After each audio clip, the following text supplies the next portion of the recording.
like to sometimes. That strip show window, drag it down in my big hell. Time to a jail and put a bag over their head. Wanna watch you burn, wanna see you in flames.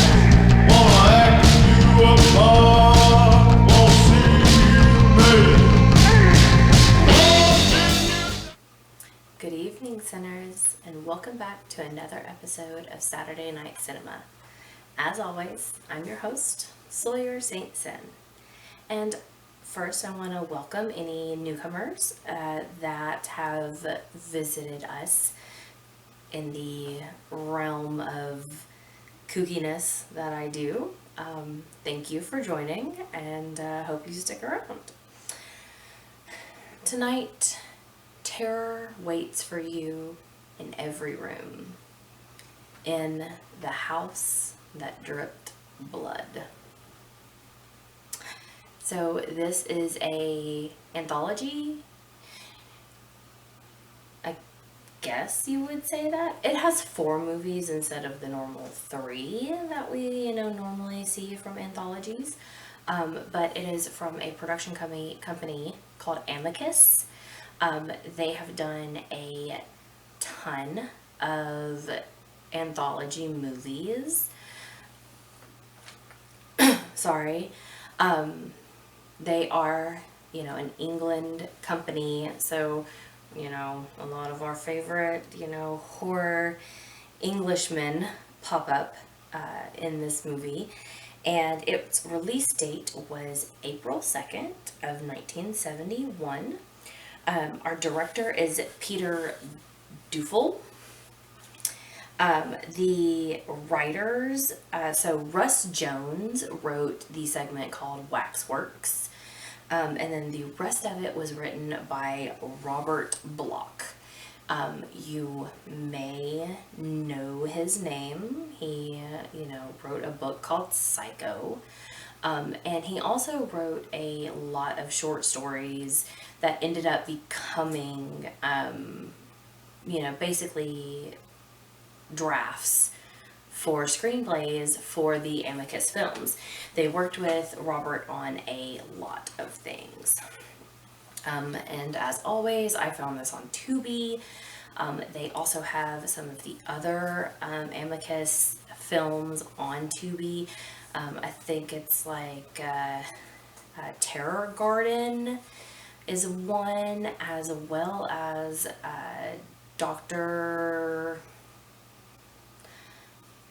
Moreau's something. I can't remember. You guys, you know how I am. I can't pronounce any things and I don't remember notes sometimes. Welcome. So let's get into some of the cast. I'm not going to go over everybody in the cast, just a few of the, poignant names, big stars. So first, we have someone who I adore so much, Peter Cushing, and then another man who I adore very much, Christopher Lee. We also have Delum Elliott and John Petrie, however you pronounce that. He sounds very, it sounds like a French name, but he's an Englishman. Then we have Chloe Franks and the gorgeous Ingrid Pitt. I love her. She's fantastic. So, give a little rundown of what we have here. So, we have a detective, who has come down to this small English town where he is investigating the mysterious disappearance of a well-known horror actor who is played by John Petrie. He's just disappeared and no one knows where he went, and he was renting a house during his stay for a movie. And so, the local officer is giving him the rundown of, this isn't the first like weird thing that has happened in this house. Actually, there's quite a bit of things that go on at this house that can't quite be explained. And that's where we come to our first story. A horror novelist and his wife move into this house so that he can finish his book, or even start his book. He just needs somewhere where he can sit and work. And this house is gorgeous, fully furnished. Y'all, the green walls that are in the house, I want them. Like, they're beautiful. They're like a nice, like, forest green. They're just beautiful. Anyways, enough about the decor. But it is my dream home. So he gets to writing, and he shows his wife a photo of his protagonist, and his name is Dominic. He's got some weird teeth and some like frighteningly white hair, and he just kind of is a little weird, and he's a strangler going around the countryside strangling people. So things, like some weird things start happening, mainly that he starts seeing, Dominic in like little corners of the rooms and out his window, and goes as far as like imagining like, or seeing that he thinks he's seeing like Dominic like strangling his wife. And she says, "No, it was you." And he goes and sees his therapist, and his therapist, is basically like, listen, it's the same way that things happen with actors. Authors, get into the mindset of who they're writing about, and sometimes it can take over. So while he's at the therapist, he's laying there, eyes closed, talking to his therapist, and Dominic starts strangling the therapist. And when he wakes up, he sees Dominic, and he sees that he's like dead. And then we cut back to the house, and there's the wife and there's Dominic, and then we realize that the person who was Dominic isn't really Dominic. He's an actor. Hired. I guess he's really the lover of the wife. But she's like, basically had him like, off her husband so they could run off together. But really, like, she gets a call from the police, and, she's distraught because her husband is dead, and it was only supposed to be pinned on her husband, not him dying, And so that just complicates things. And then he proceeds to strangle her. And that is where that story ends. And we go back to the police station, and, the Scotland Yard guy is just not, like, really having it. He's not really into it. He doesn't believe it. He's like, whatever. So we move on to our second story, which is Waxworks. And Peter Cushing is wanting to, take this house he's a retired stockbroker from England, or from London. So he just wants, to spend the rest of his years of retirement somewhere where he can, relax and do things that he never got to do when he was, climbing the stock market ladder. In this, like, it's Peter Cushing, right? So first off, he's fantastic, and he doesn't quite get the recognition that he wants because he did do like strictly, a lot of horror genre stuff. So, I mean, people really need to give him more props. But in a lot of this, he doesn't have like a whole lot of words. Like, it's literally him in the house a lot. just reacting to things, and like, it's just, I mean, he does a great job, you know, I mean, come on. I mean, he's fantastic. So one day he goes into town and he sees that there is a waxworks, and he goes in, and he's looking at everything, and he comes to this like curtain, and he opens it, and it is a woman with what I think, don't quote me, but I think it's the head of John the Baptist is what it's supposed to be, which to me was kind of funny, but I'm not a very religious person. So anyways, but there's something about her, you know, he feels like it resembles a lost love,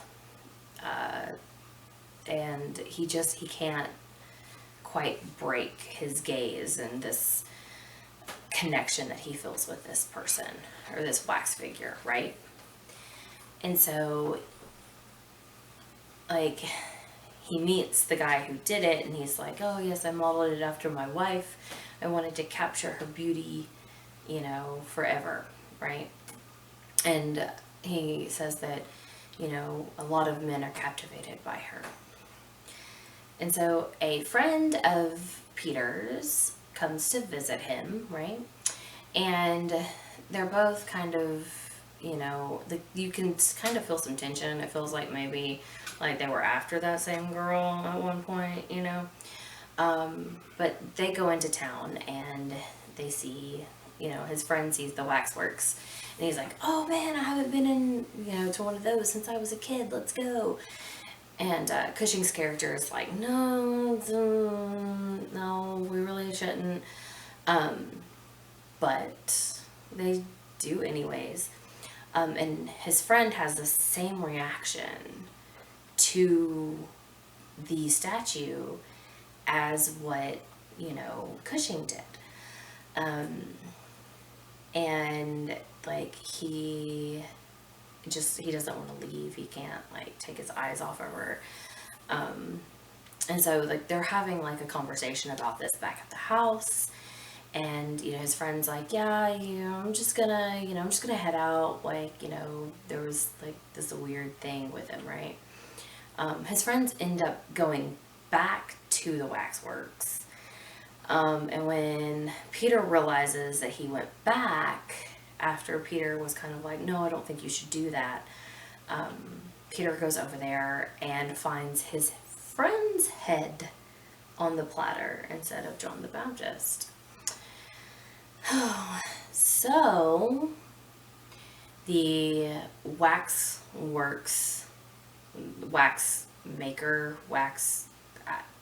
worker, not sure. Anyways, he comes and, you know, tells this like little story of how, you know, even in death, like in life, she attracted men, right? And like, he talks about how she died, and that the police handed her body over to him, and he just covered her in wax to keep her there forever. And a fight ensues between Peter and the wax maker.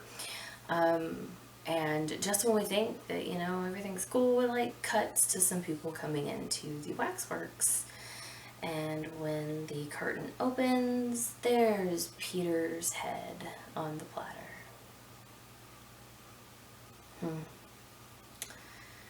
Well, so Scotland Yard guy is like, hey, I want to talk to the real estate agent that keeps selling this house. So he finds the real estate agent. And he has a tale to tell as well. I didn't mean for that to rhyme. Anyways, so then we learn about our next character and his family. So Christopher Lee is the, you know, patriarch in this, right? And he has a daughter, and we learn that his wife is no longer with us. She is deceased. But he has kept his daughter like away from other children, not going to school, like has tried to completely isolate her, cut her off from everything. Like won't even allow her to have toys.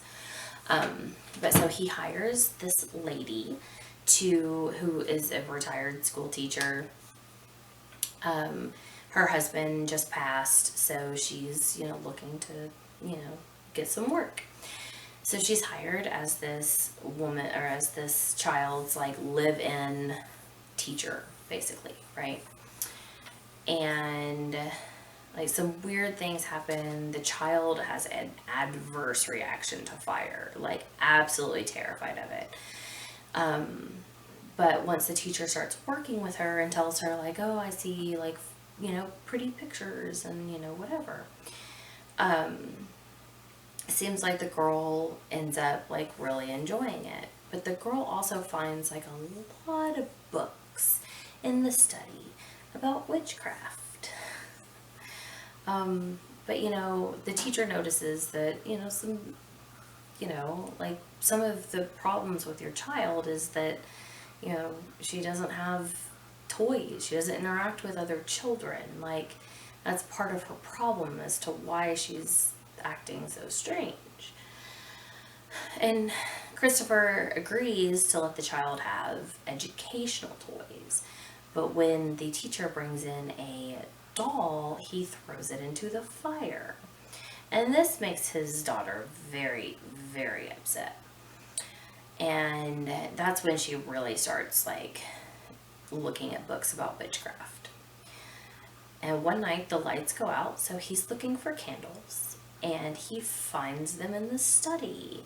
But there are about 4 missing.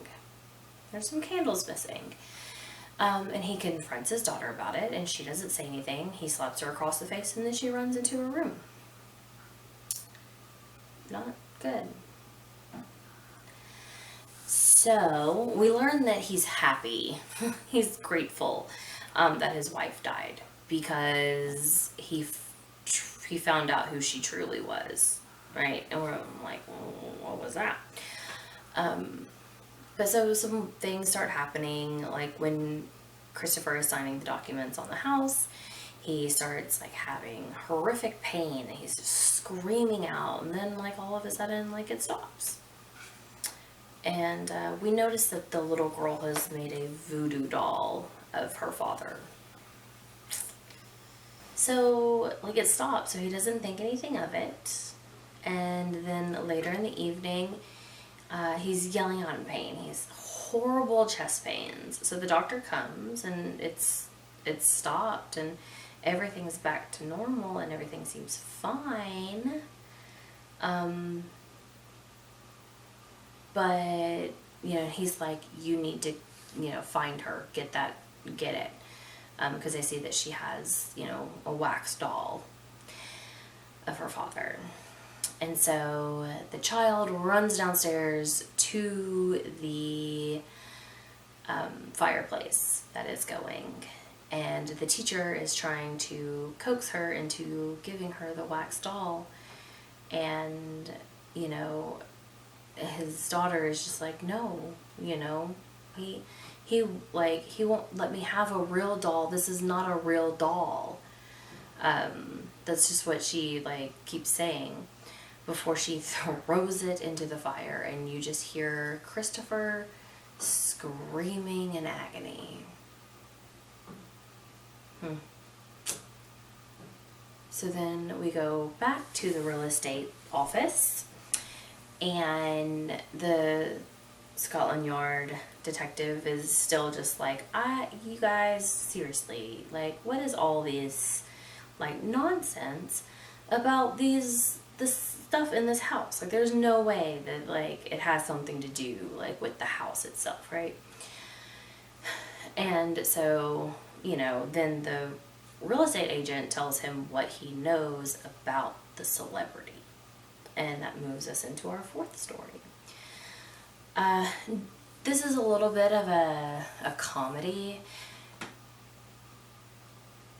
It's the lighthearted story. They crack a few jokes, make a few pokes at some stuff, we'll go over that. So, John Petrie plays a famous horror actor who's been doing horror for decades. Knows it like at the back of his hand, right? So, he is in town to film, a movie.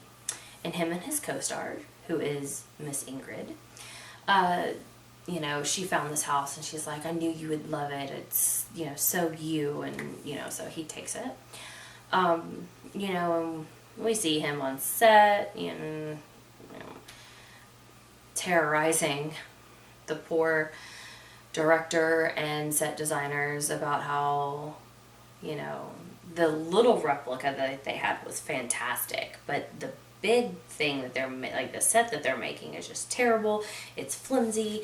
It doesn't look like it should. And then he, goes off into his dressing room where he finds this like business card for an old, I guess it's it's supposed to be like a costume designer situation. But when he goes, it's definitely not like a normal costume designer. It looks more like an antique store filled with Dracula's relics. Okay. With a very weird keeper. But he tells him, that he's, trying to work on this movie. The costume that they gave him is just not correct. He wants an authentic, vampire cape, like authentic, right? And so the guy gets this moldy, oldie, dusty box from a safe and gives it to him for what roughly today would be $250. But this looks like it, is authentic, cape from Vlad's era, right? So he takes it back home and he puts it on, tries it out, and at the stroke of midnight, he grows fangs, he starts levitating, he's kind of freaking out a little bit, right? He's like, "Ooh, what the hell is going on?" Oh, I forgot the best part. So on set, he's talking he's like, "I really love Dracula," right? He's like, "But Lugosi, not that new guy." Talking about Christopher Lee, which I thought was funny because, they're literally in the same movie together. It's quite hilarious. So, anyways, he's kind of freaked out that, he's put on this cape and it's just turned into a vampire. Even more so that he's on set having this scene with Ingrid, and during the scene, they're supposed to be saying goodbye, and he kisses her passionately, and then he bites the ever-loving crap out of her, and she slaps him and storms off. And he's like, okay, that was weird, and he kind of, very nervously runs off set. But later on, he apologizes, and she and him go back to his house, where they're, having a drink and, relaxing. But they see that, there's a story that the place in where he got his cape, burned down overnight. And they found, the body of someone that, the coffin, and he was pretty pristine looking, to have been down there for what it looked like he had been, and and that just has things even more rolling into his head about he couldn't pass on until he handed me off the cloak, and he's just super paranoid.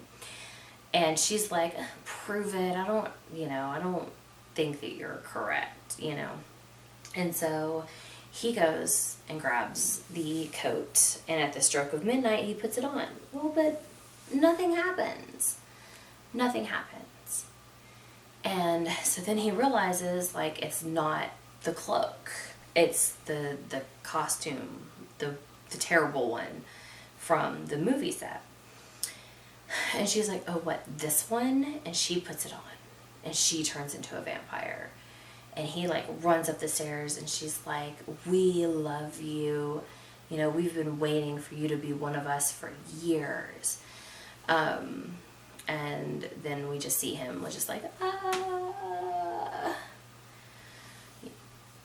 So Mr. Scotland Yard detective decides that he's going to go have a look for himself at the house. And the real estate agent's like, hey, look, listen, I will be more than happy to go with you if you just wait till morning. Like, let's not do it right now. Let's just wait till morning.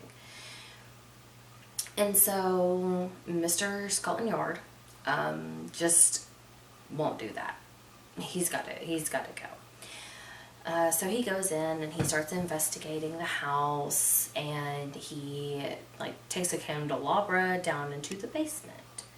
Because, you know, that's where I want to go if there's been some suspicious activity in a house.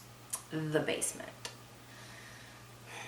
So down there he finds a room, and in this room we find a coffin, and then we hear the stroke of midnight. And who pops out of the coffin? You know, the celebrity he's been trying to figure out what's going on with.